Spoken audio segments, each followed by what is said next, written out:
ظہر اور عصر میں امام کے پیچھے سورہ فاتحہ پڑھیں گے. کیا حنفی مسلک میں امام کے پیچھے ظہر اور عصر میں فاتحہ پڑھی جائے گی یا نہیں؟ نیز مغرب کی تیسری رکعت اور عشاء کی آخری 2 رکعتوں میں بھی حکم بتا دیں. دیکھیں امام کے پیچھے چاہے سری نماز ہو یا ظہری نماز یعنی جہری نماز ہو، صحیح حدیث ہے جس میں آپ صلی اللہ علیہ وسلم نے فرمایا من کان لہ امام فقراءۃ الامام لہ قراءۃ، جس کا کوئی امام ہو تو امام کی قراءت مقتدی کے لیے کافی ہے. تو اس حدیث میں فرق نہیں کیا گیا کہ جہری نماز ہو یا سری، امام جب قراءت کرے گا تو مقتدی کے لیے وہ قراءت کافی ہے. ویسے بھی آپ دیکھیں نا کہ جو حضرات کہتے ہیں کہ سورہ فاتحہ ہی ضروری ہے، تو اب وہ بتائیں کہ سورہ فاتحہ کے بعد سری نمازوں میں سری میں امام جب آگے سورت ملاتا ہے تو وہ بھی تو سورت نہیں ملاتے، تو جو پیچھے مقتدی کھڑے ہوتے ہیں وہ سورت نہیں ملاتے، تو جب ان کی سورت وہ بھی قرآن ہے، وہ سورت کافی ہو رہی ہے تو سورہ فاتحہ بھی کافی ہو رہی ہے. تو قراءت کا لفظ عام ہے حدیث میں. باقی دوسری طرف بھی دلائل ہیں، احناف کے ہاں ان دلائل کو ترجیح ہے کیونکہ یہ دلائل اقرب الی القرآن ہے، خاص طور پہ جہری نمازوں کے بارے میں قرآن کا حکم ہے وَإِذَا قُرِئَ الْقُرْآنُ فَاسْتَمِعُوا لَهُ وَأَنصِتُوا. اس پہ دلائل میں پہلے ریکارڈ کرا چکا ہوں، مزید ڈیٹیل میں جانے کی ضرورت نہیں ہے. اور رہا مسئلہ مغرب کی تیسری اور عشاء کی آخری رکعتوں میں، اس میں بھی خاموش رہے گا انسان، امام کی قراءت مقتدی کے لیے اس میں بھی کافی ہے. اچھا بھائی، امام کے پیچھے مقتدی کیا پڑھے؟ سمیر مرتضیٰ گجرات سے اگر کوئی جہری نماز امام کے پیچھے پڑھ رہا ہے، جب وہ نماز شروع کرتا ہے تو اس کو ثنا پڑھ کر خاموش ہو جانا چاہیے یا اس کو تعوذ اور تسمیہ بھی پڑھنا چاہیے؟ اور اگر کوئی سری نماز امام کے پیچھے پڑھ رہا ہے تو سورہ فاتحہ بھی پڑھنی چاہیے یا پھر کتنا پڑھنا چاہیے؟ جہری نماز ہو یا سری نماز ہو، آپ ثنا پڑھ کے امام کے پیچھے خاموش ہو قیام میں. اس کی دلیل حدیث ہے، رسول اللہ صلی اللہ علیہ وسلم نے فرمایا، بیہقی کی حدیث ہے، من کان لہ امام فقراءۃ الامام لہ قراءۃ. جس شخص کا کوئی امام ہو تو آپ نے فرمایا امام کی قراءت مقتدی کے لیے کافی ہے. اور ناصر البانی رحمہ اللہ نے اس حدیث کو صحیح قرار دیا. اسی وجہ سے ناصر البانی جو تھے ان کا اپنا بھی مذہب یہی تھا کہ جہری نمازوں میں بہرحال امام کے پیچھے مکمل خاموشی. البتہ وہ سری نمازوں میں کہتے تھے کہ امام کے پیچھے فاتحہ پڑھی جائے گی، اور اس کی دلیل وہ یہ دیتے تھے کہ وہی جو مشہور حدیث ہے بخاری مسلم کی کہ لا صلاۃ لمن لم یقرأ بفاتحۃ الکتاب، جو فاتحہ کتاب نہیں پڑھتا اس کی نماز نہیں ہوتی. اور ترمذی وغیرہ کی روایت ہے جس میں آتا ہے کہ صحابہ نے کہا کہ ہم پڑھتے ہیں، آپ نے فرمایا سوائے ام القرآن کے اور کچھ نہ پڑھو. تو اور اقرا بہا فی نفسک کے الفاظ بھی کہ تو اس بیس پر البانی رحمہ اللہ کا مذہب یہ تھا کہ بھئی جہری میں نہیں پڑھی جائے گی لیکن سری میں پڑھی جائے گی. لیکن احناف نے اس حدیث کو عام لیا ہے جس میں آتا ہے من کان لہ امام فقراءۃ الامام لہ قراءۃ. نبی نے فرمایا جس کا امام ہو امام کی قراءت مقتدی کے لیے کافی ہے. تو یہ جہری اور سری کا نبی نے کوئی فرق نہیں کیا اس میں، لہذا جہری میں بھی امام کی قراءت چاہے وہ فاتحہ ہو یا سورت ہو وہ مقتدی کے لیے کافی ہے، سری میں بھی کافی ہے. رہا یہ مسئلہ کہ حدیث میں جو آتا ہے کہ اقرا بہا فی نفسک، سورہ فاتحہ کے بارے میں آتا ہے دل میں پڑھو، تو ہم کہتے ہیں دل میں پڑھنے کا مطلب اس کے معنی اور مفہوم میں آپ سورہ فاتحہ کے بارے میں غور کر سکتے ہیں، زبان سے نہ پڑھیں آپ. اس طرح سے تمام روایتوں میں تطبیق ہو جائے. رہا یہ مسئلہ کہ نبی صلی اللہ علیہ وسلم نے یہ جو فرمایا کہ جو فاتحہ نہیں پڑھتا اس کی نماز نہیں ہوتی، تو صحیح ہے مسلم میں پوری حدیث ہے، اس میں آگے آتا ہے من لم یقرأ بفاتحۃ الکتاب فصاعدا. سلیمان الاعمش ایک مشہور راوی ہیں، انہوں نے ان الفاظ کا اضافہ کیا ہے، اور امام مسلم نے اس حدیث کے بارے میں صاف کہا ہے تريد احفظ من سلیمان. تو سلیمان الاعمش کا اضافہ یہ مقبول ہے. اس کے الفاظ ہیں جو سورہ فاتحہ نہیں پڑھتا اور آگے قرات نہیں کرتا اس کی نماز نہیں ہوتی. تو اس سے پتہ چلتا ہے فاتحہ کے بعد قرات بھی ضروری ہے، اور اس کا کوئی بھی قائل نہیں ہے امام کے پیچھے قرات بھی کی جائے. تو ہم کہتے ہیں جیسے وہاں آپ یعنی یہ اس حدیث کو امام کے ساتھ خاص کرتے ہیں یا انفرادی نماز کے ساتھ خاص کرتے ہیں جس میں آتا ہے کہ فاتحہ پلس تلاوت بھی کرنی ہے آپ. یہ امام کے بارے میں ہے کہ امام اگر فاتحہ کے ساتھ تلاوت نہیں کرے گا یا منفرد جو نماز پڑھ رہا ہے وہ فاتحہ کے ساتھ تلاوت نہیں کرے گا اس کی نہیں ہوگی. اس سے پتہ چلتا ہے وہ حدیثیں جن میں صرف فاتحہ کا ذکر ہے وہ بھی صرف امام یا منفرد کے بارے میں، مقتدی کے بارے میں وہ حدیثیں نہیں ہیں. مقتدی کے بارے میں یہ صحیح حدیث ہمارے پاس موجود ہے، من کان لہ امام، جس کا کوئی امام ہے، فقراءۃ الامام لہ قراءۃ، امام کی قراءت اس مقتدی کے لیے کافی. جہری سری دونوں کو شامل ہے، لہذا آپ سے سورہ صرف وہ پڑھیں، ثنا پڑھیں اور خاموش. ہم کہتے ہیں فارغ آدمی ہے، حقیقت میں وہ فارغ نہیں ہوتا، بیکار باتوں میں اپنے دماغ کو کھپا رہا ہوتا ہے. صبح اٹھے کوئی کام دھندہ ہی نہیں ہے آپ کے پاس تو سوچنا شروع کرتا ہے چائے پیوں یا گٹکا کھاؤں یا سگریٹ پیوں، یہ سوچتا ہے. پھر گٹکے کی دکان پہ جا کے بیٹھ جائے گا، پھر وہاں سوچتا رہے گا یار گٹکا بھی کھا لیا اب کیا کروں، چل یار فلاں کی غیبت شروع کر دے، ابے وہ ایسا ہے، ابے وہ یوں ہے، ابے وہ فلانا ہے. پھر کہیں اٹھ کے آئے، پھر آپ نے اسنوکر کلب چلے گئے, وہاں ڈبو کھیل رہے ہیں, اسنوکر کھیل رہے ہیں. تو یہ سارا دن حتیٰ کہ آپ تھک ہار کے لیٹ گئے, لیٹنے کے بعد بھی کیا ہوتا ہے, سوچتا رہے گا. اس سے پتہ چلتا ہے بھائی جس کو ہم فارغ کہتے ہیں نا, وہ بھی حقیقت میں فارغ نہیں ہے, بلکہ انسانوں کی دو قسمیں ہیں. ایک وہ جو اپنی زندگی کو مفید کاموں میں کھپا دیتے ہیں, جو نہیں کھپاتے وہ خود بخود غیر مفید کاموں میں کھپنا شروع ہو جاتے ہیں. اگر ہمارے پاس فارغ ہونے کا آپشن ہوتا نا تو ہم کہتے نہ اچھا کرو نہ برا کرو, فارغ زندگی گزارو آپ, چلو یہ بھی برائی سے تو بچ جاؤ گے نا. لیکن ہمارے پاس یہ آپشن نہیں ہے. اچھا نہیں کرو گے تو خود بخود برا ہونا شروع ہو جائے گا, خود بخود آٹومیٹیکلی برا ہونا شروع ہو جائے گا. ہم سے اکثر نوجوان پوچھتے ہیں یہ برائی نہیں چھوٹتی, یہ برائی نہیں چھوٹتی, یہ برائی نہیں چھوٹتی. ہم کہتے ہیں تمہارے پاس برائی کا ٹائم کیوں ہے؟ آپ اگر بیٹھے بیٹھے بولو گے میں یہ برائی چھوڑ دوں, میں یہ برائی چھوڑ دوں, میں یہ برائی چھوڑ دوں, نہیں چھوٹے گی کبھی بھی. آپ اپنے آپ کو مصروف کر لو اچھے کام میں. بھائی جب اچھے کام میں مشغول ہو جاؤ گے تو آٹومیٹیکلی وہ چھوٹ جائے گی آپ سے. آپ اپنے آپ کو پازیٹیو ایکٹیویٹیز میں مصروف ہی نہیں کر رہے. پھر یہ تمنائیں رکھنا کہ میں برائی سے بچ جاؤں, میرا دماغ ہمیشہ پازیٹیو سوچے, میرا دل میں غیبت سے بچ جاؤں, یہ بیکار قسم کی باتیں ہیں. اس پر عمل نہیں ہو سکتا. کسی نے کتنا خوبصورت جملہ کہا ہے, جس کی اپنی کوئی پلاننگ نہیں ہوتی وہ کسی دوسرے کی پلاننگ کا حصہ بن جاتا ہے. دیکھو گٹکا کمپنی کی ایک پلاننگ ہے, تمباکو کمپنی, گٹکا کمپنی, چرس, ہیروئن, یہ جتنا بزنس کرتے ہیں ان کی ایک پہلے سے پلاننگ ہے کہ ہم نے سب کو چرسی بنا کے پیسہ کمانا ہے یا نہیں؟ سب کو گٹکے پہ لگا کے ہم نے کیا کرنا ہے, پیسہ کمانا ہے. اب آپ بغیر پلاننگ کے سوئے, بغیر پلاننگ کے ٹائم گزار رہے ہو, تو جا کے سیدھا گٹکا کھاؤ گے کہ نہیں کھاؤ گے؟ تو اس کا مطلب اب یہ آپ کسی اور کی پلاننگ کا حصہ بن گئے کہ نہیں بن گئے؟ گٹکا کھا کے اپنی صحت برباد کر رہے ہو, اور اس صحت برباد کرنے کے پیسے گٹکے والے کو دے کے اس کی پلاننگ کو کامیاب بنا رہے ہو آپ. تو آپ سے بڑا بیوقوف پھر دنیا میں کوئی ہوگا؟ بہت مشکل گٹکا نہیں کھا کے آئے نا, مجھے لگ رہا ہے ابھی جمعے سے پہلے منہ صاف کر کے آئے. گٹکا کھایا ہوا ہوتا ہے بات فوراً سمجھ میں آ جاتی ہے. جو گٹکے کے عادی ہیں ان کو گٹکا منہ میں رکھے بغیر بات سمجھ میں نہیں آتی ہے. گٹکے والوں سے ہم کہتے ہیں چھوڑ دو اس کو, سگریٹ والوں سے ہم کہتے ہیں چھوڑ دو اس کو, پان والوں سے ہم کہتے ہیں چھوڑ دو, چرس والوں سے کہتے ہیں چھوڑ دو. وہ کہتے ہیں ہم چھوڑتے ہیں تو ڈپریشن میں جاتے ہیں. یہ وہی ہے شیطان نے برے عمل کو کیا کر دیا, مزین. بھائی چھوڑنے سے ڈپریشن میں اس لیے جاتے ہو کہ چھوڑتے نہیں ہو, پھر کھا لیتے ہو, اور کھانے کی عادت تم نے خود ڈالی ہے. اگر کھاتے ہی نہیں تو نہ ڈپریشن میں جاتے اور نہ اس کے کھانے کی ضرورت پیش آتی. اب تو جتنا کھاؤ گے یہ ڈپریشن اتنا زیادہ بڑھے گا, کیونکہ نیکوٹین یا کیفین یا جتنے بھی نشے کی چیزیں ہیں ان میں آپ جب چند دنوں تک کھاتے ہیں تو آپ اس کے عادی ہو جاتے ہیں, پھر وہ اثر کرنا چھوڑ. پھر ایک پڑیا کے بجائے آپ کو کتنی کھانی ہے, 2 پڑیاں کھانی پڑیں گی آپ کو, تو اسے پھر 4 پہ آؤ گے, پھر سیٹ ہی پڑیا پہ ہو جاؤ گے آپ. پراٹھے پہ آپ بیان کر لو آپ کی سمجھ میں نہیں آئے, آپ بریانی کے فضائل بیان کرو آپ کی سمجھ میں نہیں, آپ دمبے کی چربی کے فضائل بیان کرو نہیں آئے گا, آپ گٹکے پہ بات کرو گے اور آپ کے دل کی دھڑکنیں تیز ہو جائیں گی. تو یہ جو غلط چیز پہ سیٹ کیا ہے آپ کو, یہ تو آپ نے خود کیا ہے اپنے آپ کو.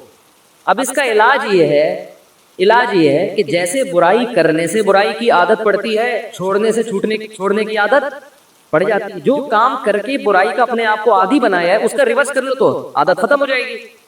لیکن اتنی سی بات بھی شیطان سمجھانے نہیں دیتا. وہ کہتے نہیں یہ فضول قسم کی بات ہے. جو کام کر کے اس کام کے کرنے کے عادی ہو گئے ہو, چھوڑ کے اس کام کے چھوٹنے کے عادی ہو جاؤ گے آپ. سمجھ میں نہیں آ رہی میرا خیال ہے بات. یہ جو ہمارے ہاں بعض نفسیاتی ڈاکٹر, سب کی بات نہیں کر رہا, وہ کہتے ہیں غصہ جب آئے تو جاری کر دو, ٹھنڈے ہو جاؤ گے, ورنہ غصہ برداشت کرنے سے صحت کو نقصان ہوتا ہے. یہ بالکل غلط ہے, اسلام کی تعلیمات کے بالکل خلاف. وہ ڈاکٹر آپ کی وقتی کیفیت کو دیکھ رہا ہے کہ غصہ جاری کرنے سے آدمی ریلیکس ہو جاتا ہے. غصہ آ رہا تھا نا برداشت, شریعت کیا کہتی ہے پی لو اس گھونٹ کو, لیکن اس وقت میڈیکلی تھوڑا سا نقصان ہوگا پینے سے, کیونکہ آپ نے اپنے اعصاب پہ بوجھ ڈالا.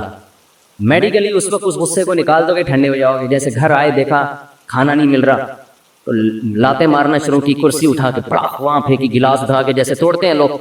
ایک کیس آیا میرے پاس, ایک آدمی کی بیوی نے کہا یہ گھر میں اس نے توڑ پھوڑ بہت کر دی ہے, غصہ جب بھی آتا چیزیں توڑتا ہے.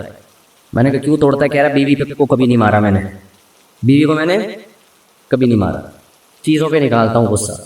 کہہ رہے تو اپنا نقصان کرو, تو چیزیں خرید کے لے آتا ہوں دوبارہ میں. تو میں نے اس خاتون سے کہا اتنا اچھے میاں آج کل مارکیٹ سے شارٹ ہے, آج کل کے حساب سے برداشت کرو، اس پہ گزارا کرو. جتنا بھی غصہ آ رہا ہے بالٹیوں پہ نکال رہا ہے، گلاسوں پہ نکال رہا ہے، اتنا کنٹرول ہے اس کو. اور پھر گلاس بھی جہیز کے نہیں، وہ کہہ رہے میرے اپنے گلاس ہے، جہیز کے توڑوں تو پھر بات ہوگی نا.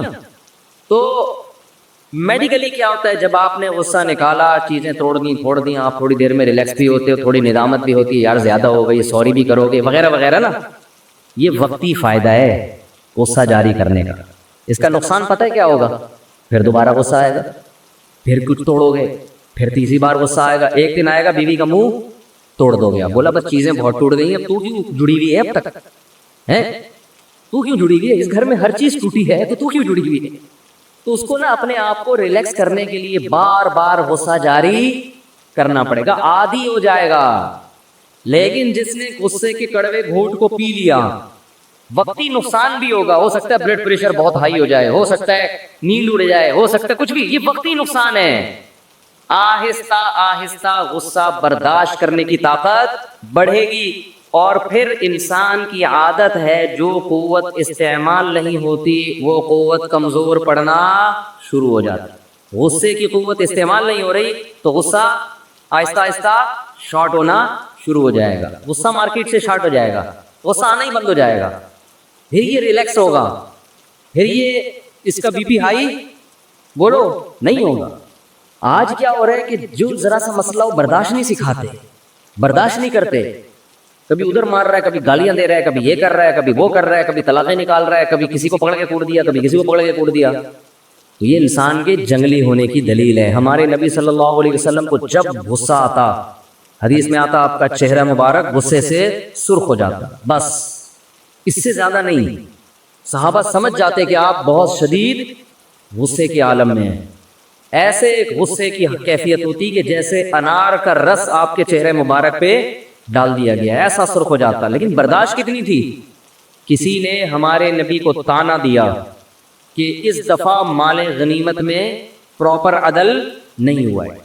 ہمارے نبی نے ان لوگوں کو حصہ دیا زیادہ جو نئے نئے مسلمان ہوئے ہیں، ان کی تالیف قلب کے لیے، ان کا دل جوڑنے کے لیے. تو بعض لوگوں نے کہا کہ اس دفعہ پورے طریقے سے عدل نہیں ہوا، اور وہ بعض اپنے ہی تھے. غصہ آنا ایک فطری تھا نا. آپ نے فرمایا آپ کا چہرہ غصے سے سرخ ہو گیا، اور فرمایا اگر نبی عدل نہ کرے تو پھر کون عدل کرے گا؟ نئے نئے لوگ مسلمان ہوئے تھے نا، تو ایمان، بعض لوگ جو بعد میں مسلمان ہوئے تو قرآن کہتا ہے ان کے دل میں ایمان پوری طرح راسخ نہیں ہوا تھا. تو ایسے نوجوان بعض کی طرف سے یہ اشکال آیا تو یہ نبی تک بات پہنچی، تو آپ کتنے غضبناک ہوئے کہ مجھے نبی بھی مانتے ہو اور یہ اشکال کیسے کیا تم نے؟ بس اتنا جملہ آپ کی زبان سے نکلا ہے کہ اگر نبی عدل نہیں کریں گے تو کون عدل کرے گا، اور غصے میں آپ کا چہرہ انور سرخ ہو گیا. ہم ہوتے ہم کیا کرتے ہیں؟ جو ہو رہے، جو گھر میں کر رہے ہیں، غصہ آیا اٹھا اٹھا کے پٹکنا شروع کر دیا. گالیاں ایسی ماشاءاللہ ہول سیل کے حساب سے چل رہی ہیں، اتنی گالیاں، اور ایسی ایسی فحش گالیاں کہ معین اختر کے ماموں نے بھی وہ گالیاں نہیں سنی ہوں گی. تو یہاں بھی کیا کرتا ہے شیطان؟ آپ کے اس غصے کے عمل کو کیا کر دیتا ہے؟ مزین. تو ہوتا ہے انسان سے غلطی ہوتی ہے تو غلطی پہ توبہ کرے نا، استغفار کرے، معذرت کر لے.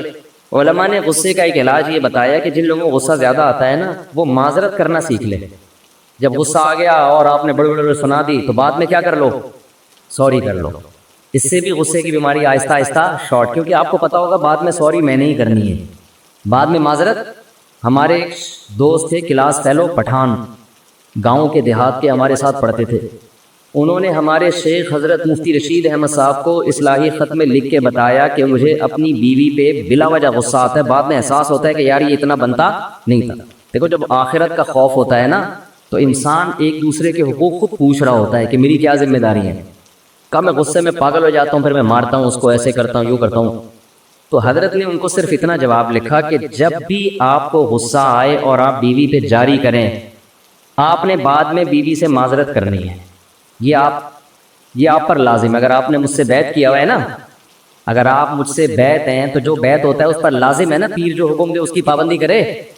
تو آپ پہلے، یہ پیر اس طرح کے ہوتے ہیں جو حق اہل حق ہو. آج کل کے جو 2 نمبر قسم کے پیر آ رہے ہیں، پتہ نہیں کیا کر رہے ہیں، وہ بس چند وظیفوں میں گھما رہے ہیں پبلک کو. جو اہل حق اس طرح کے ہوتے ہیں. انہوں نے کہا کہ آپ نے جب بھی بیوی پہ غصہ آئے تو بات اور آپ نے جاری کر دیا اس کے اوپر, ڈانٹ دیا یا کچھ بھی, آپ نے بعد میں کیا کرنا ہے؟ سوری کرنی ہے, معذرت کرنی ہے. بیگم ایکسکیوز می, کائنڈلی, ٹھیک ہے. جتنے بھی انگلش کے, پشتو کے, اردو کے ادھار لے کے سارے فٹ کر دیں. تو وہ مجھے, میرے کلاس فیلو تھے, مجھے کہہ رہے تھے کہ یار جب سے میں نے یہ سوچا ہے نا کہ معذرت کرنی ہے, اس وقت سے میں نے غصہ کرنا چھوڑ دیا. کہہ رہے مجھے, میں بیوی سے معافی مانگوں, یہ ہمارا غیرت برداشت نہیں کرتا. بہت کہہ رہے یار یہ میں تو, مجھ سے نہیں ہوگا یہ کام. لیکن اس کا فائدہ کیا ہوا کہ وہ غصہ, اس نے کہا یار یہ معذرت کرنے سے بہتر ہے جاری نہ کرو غصہ, تو فائدہ ہو گیا نا ان کو. تو یہ بھی ایک علاج ہے کہ جب آپ پاگل ہو جائیں نا اور سنا دیں تو پھر اس پہ قائم نہ رہو, اس پہ قائم نہ رہے کہ بس ہو گیا جو ہونا تھا. نہ نہ نہ نہ, جیسے ہی ٹھنڈا ہو آپ نے فوراً کیا کرنا ہے, یار تھوڑا میں زیادہ کہہ گیا, آپ سے معذرت چاہتا ہوں. سامنے والا انسان کا بچہ ہوگا نا تو آپ کے اس عمل پہ آپ کی قدر کرے گا. اگر وہ گدھے کا بچہ ہے تو کہے گا ہاں پہلے سناتے ہو بعد میں معافیاں کرتے ہو, ایسے کام کیوں کرتے ہو کہ بعد میں معذرت کرنی پڑے. اس کا مطلب وہ آپ انسان ہو اور وہ کیا ہے, وہ گدھا ہے. تو آپ اس کو بول دیا کرو کہ میں نے تو آپ سے معذرت کر لی ہے, آپ کو انسان سمجھ کے, مجھے سوری معلوم نہیں تھا کہ آپ گدھے ہیں, ایکسکیوز می سر, کائنڈلی اپنا خیال رکھیے. یہ خیر کہنا نہیں ہے, دل میں سوچنا ہے. وہ گدھا اس لیے ہے کہ غصہ جاری کرنا جتنا مشکل ہے نا, بعد میں سوری کرنا اس سے زیادہ مشکل کام ہے. تو اگر اس آدمی نے ایک برائی کی ہے, اس سے زیادہ وزنی اس نے نیکی کی ہے, تو انسان تو خطا کا پتلا ہے نا. قرآن سے بھی تو پتہ چلتا ہے کتنے موقع پہ حضرت موسیٰ علیہ السلام کو غصہ آیا. قرآن کہتا ہے فلما سکت عن موسیٰ الغضب, جب موسیٰ کا غصہ ٹھنڈا ہوا, تورات کی تختیاں واپس اٹھائیں اور اپنے بھائی کے لیے مغفرت کی دعا کی, جن کو تھوڑی دیر پہلے نا داڑھی سے پکڑ کے کھینچ رہے تھے. موسیٰ علیہ السلام کو طور پہ گئے ہیں نا, واپس آئے تو دیکھا کہ بنی اسرائیل بچڑے کی عبادت کر رہے ہیں. اتنا غصہ آیا موسیٰ علیہ السلام کو, تورات کی تختیاں ایک طرف رکھی اور اپنے بھائی جن کو نگران بنا کے گئے تھے ان کی داڑھی اور سر کے بالوں سے پکڑ کے ایسے گھسیٹا ان کو, حالانکہ وہ بھی پیغمبر ہیں, ایسے گھسیٹا ان کو کہ تم کیا کر رہے تھے جب یہ لوگ بچڑے کی عبادت کر رہے ہیں, تمہیں نگران بنا کے گیا تھا. اب دیکھیں اصولی طور پر تو حضرت موسیٰ کو پہلے پوچھنا چاہیے تھا نا, اصولی طور پر کہ بھئی یہ سب کچھ کیوں ہوا, آپ نے اپنی ذمہ داری پوری کی. تو ہارون علیہ السلام بتاتے کہ یہ میں نے سمجھایا, یہ قوم ماننے والی نہیں تھی. تو پھر حضرت موسیٰ غصہ ہی جاری نہیں کرتے, کیا خیال ہے. لیکن غیرت اور دینی حمیت, شرک اتنا بڑا جرم, یہ قوم فرعون تباہ ہو گیا ان کے سامنے, اتنے معجزے دیکھ لیے, تو اس لیے کہ بچڑے کی عبادت کرو. تو غصہ آنا یہاں فطری تھا, نیچرل تھا. فوراً اپنے بھائی ہارون کی داڑھی اور سر کے بال پکڑ کے گھسیٹنا شروع کیا. یجرہ الیک, قرآن کہہ رہے پھر پکڑا نہیں ہے اپنی طرف, غصے میں گھسیٹ بھی رہے ہیں. ہارون علیہ السلام نے حضرت موسیٰ کا احترام کیا کہ بھائی ہے اور مجھ سے زیادہ فضیلت والے پیغمبر ہیں. حضرت ہارون نے غصہ جاری بولو نا نہیں کیا. یہ احترام بھی ہے کہ غصہ چھوٹوں پہ ہوتا ہے, بڑوں پہ نہیں ہوتا. انہوں نے کہا یا ابن ام لا تاخذ بلحیتی ولا براسی, ہے میری ماں کے بیٹے, محبت کا جملہ کہا نا تاکہ تھوڑا ترس آئے, آپ میری داڑھی اور پیشانی کو نہ پکڑیں. مجھے ڈر تھا یہ مجھے قتل کر دیں گے, میں نے ان کو سمجھایا, مجھے ڈر تھا کہ یہ کیا کر دیں گے, جان سے مار دیں گے, وہ زیادہ بڑا مسئلہ کھڑا ہو جائے گا. قرآن کہتا ہے موسیٰ علیہ السلام کا غصہ ٹھنڈا ہوا تو وہ تورات کی تختیاں بھی دوبارہ اٹھائیں اور اپنے بھائی اور اپنے لیے اللہ سے مغفرت کی دعا بھی مانگی. تو آ جاتا ہے انسان کو, پیغمبروں کو بھی آیا ہے, حضرت موسیٰ کو تو بہت دفعہ آیا ہے.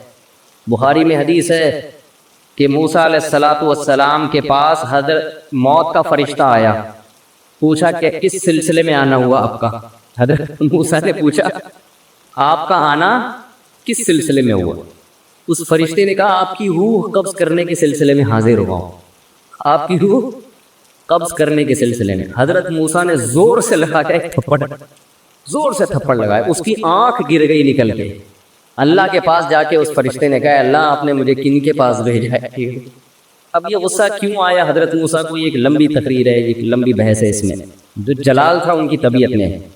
تو بعض دفعہ انسان کو, انبیاء کا جو غصہ ہے وہ اپنی ذات کے لیے نہیں ہوتا. خیر میں تو یہاں یہ بتا رہا ہوں کہ غصہ آ سکتا ہے کسی کو بھی آ سکتا ہے, تو اس کی تلافی کیا ہے بھائی؟ بعد میں کیا کر لو، سوری کر لو۔ اس سوری کا فائدہ ہوگا، ایک تو وہ گناہ معاف ہو جائے گا، دوسرا فائدہ یہ ہوگا کہ آئندہ غصہ آنے سے پہلے خود سوچے گا کہ اس کے بعد تو نے خود ہی معذرت کرنی ہے، تو بہتر ہے نا کہ نہ کر تو یہ کام۔